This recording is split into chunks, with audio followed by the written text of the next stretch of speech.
भगवान की करुणा कृपा से श्री धाम प्रभु धाम वृंदावन में इस साधना शिविर के अंतर्गत हम आप चतुश्लोकी भागवत का स्वाध्याय कर रहे हैं।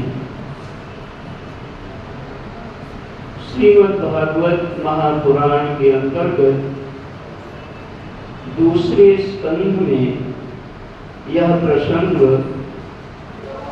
9वें अध्याय में प्राप्त होता है, वहां से जहां पर ब्रह्मा जी को भगवान ने स्वयं उपदेश दिया और यह उपदेश कुल 4 श्लोकों में मूल रूप से दिया।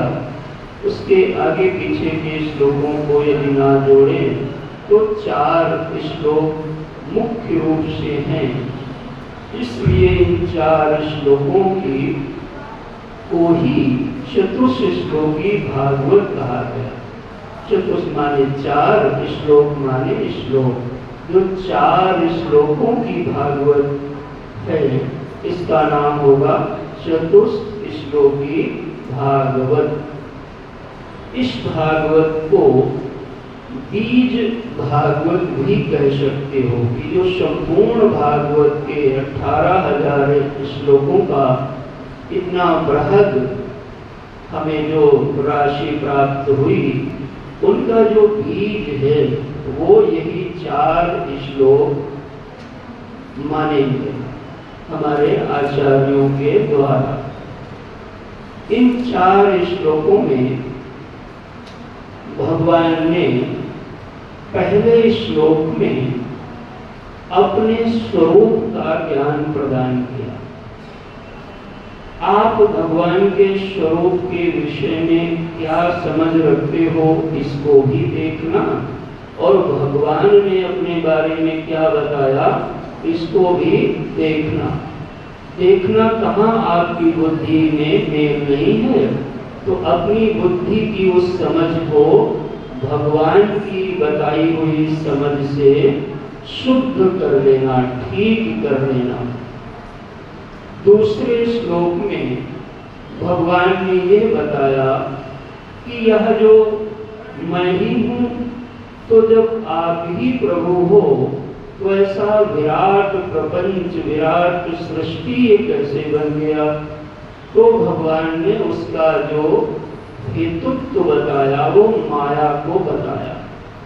तो किस प्रकार से एक भगवान वही अनेकानेक नाम रूपों में प्रकट हो जाते हैं, इस तकनीकी को दूसरे श्लोक में समझाया जाएगा। तीसरे श्लोक में भगवान ने ये बताया, मैं सब में हूँ और सब मुझ में है, लेकिन मैं सब में हूँ और मुझ में कोई नहीं है। अन्वय और व्यतिरेक, यानी मैं ये हूँ, मैं ये हूँ, मैं ये हूँ, इस विधि से जब बताएंगे तो इस विधि को बताया जाएगा अन्वय। और न इति ये मैं नहीं हूँ, ये मैं नहीं हूँ जब बताएंगे तो इस विधि का नाम होगा व्यतिरेक। तो अन्वय और व्यतिरेक के माध्यम से प्रभु का किस प्रकार से जगत के साथ संबंध है, इसका विवरण हमको भगवान स्वयं बताएंगे और अंत में इसका हमें निगमन प्राप्त होगा। तो इस प्रकार से यह बहुत ही सूक्ष्म और बहुत ही गंभीर, जो साधक हैं, भक्त हैं और अच्छे क्वालिटी की साधना, भजन, संतों की सेवा, भगवान की सेवा किया हुआ है, तो ऐसे योग्य जीवों के लिए यह प्रसंग अमृत है। तो ऐसे चतुर्थ श्लोकी भागवत के इस प्रसंग में हम लोगों ने कल शुभारंभ तो किया, लेकिन औपचारिकताओं में प्रसंग का प्रारंभ ठीक से नहीं हो पाया। तो आज देखा जाए तो पहला भाग यह प्रारंभ हो रहा है। आइए हम आज सब उसमें प्रवेश करते हैं। बोलो भागवत भगवान की जय। सच्चिदानंद रूपाय विश्वोत्पत्त्यादि हेतवे तापत्रय विनाशाय श्री कृष्णाय नमः। इस भागवत के भीतर कुल मिलाकर के 10 विषयों को बताया गया। कहाँ थे आप? तो समय से आप आइए तो भगवान जी को विराज करो। समय के लिए लेट हो गए तो लेट हो गए ना भाई, लेट जो हो गया वो लेट हो गया, तो कल करिए। राधा रानी